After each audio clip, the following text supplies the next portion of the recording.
Then they came to Jerusalem, and he entered the temple and began to drive out those who were selling and those who were buying in the temple, and overturned the tables of the money changers and the seats of those who sold doves. And he would not allow anyone to carry anything through the temple. He was teaching and saying, "Is it not written, 'My house shall be called a house of prayer for all the nations'? But you have made it a den of robbers." And when the chief priests and the scribes heard it, they kept looking for a way to kill him.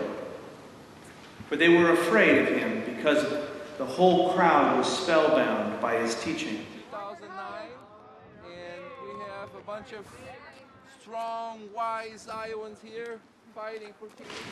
And when evening came, Jesus and his disciples went out of the city. The Gospel of the Lord.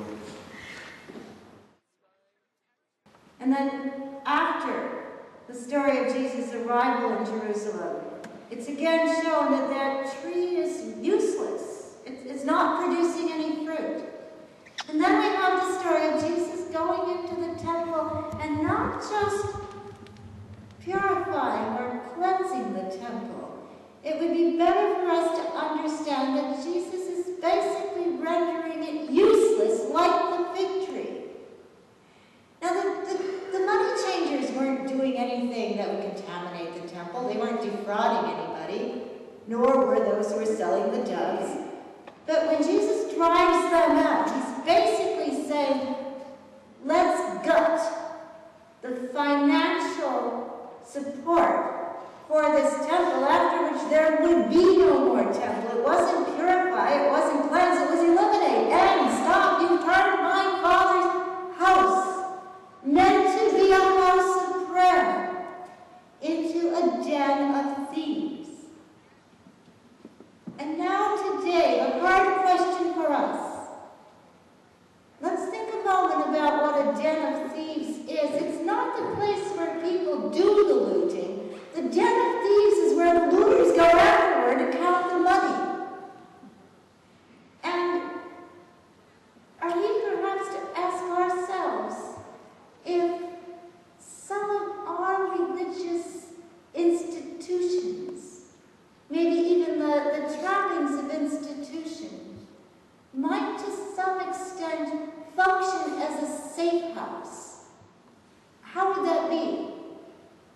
Now, I'm going to say something that I don't mean to be as cavalier as it might sound, but it resonates with me when I hear people sometimes say that the national religion of the United States is shopping. Shopping. And that the temple for this religion would be all of our banking and financial institutions, and the prophecy would be mediated through the advertising industries. And very often people's sense of self-worth and their sense of meaning gets tied up with how many possessions they're able to acquire, with how much personal wealth they're able to acquire. And that this can sometimes function as a sort of a religion, and that in order to protect, in order to defend this way of life, a rather consumptive and overconsumptive way of life, the crushing arm of military empire gets spread all over the world. And we accommodate it, we go along with it, and we allow our religious institutions to function as a smokescreen. We say that our sense of worth and our religious belief and our faith is rooted in the institutions to which we go to worship, to practice that condition of worth.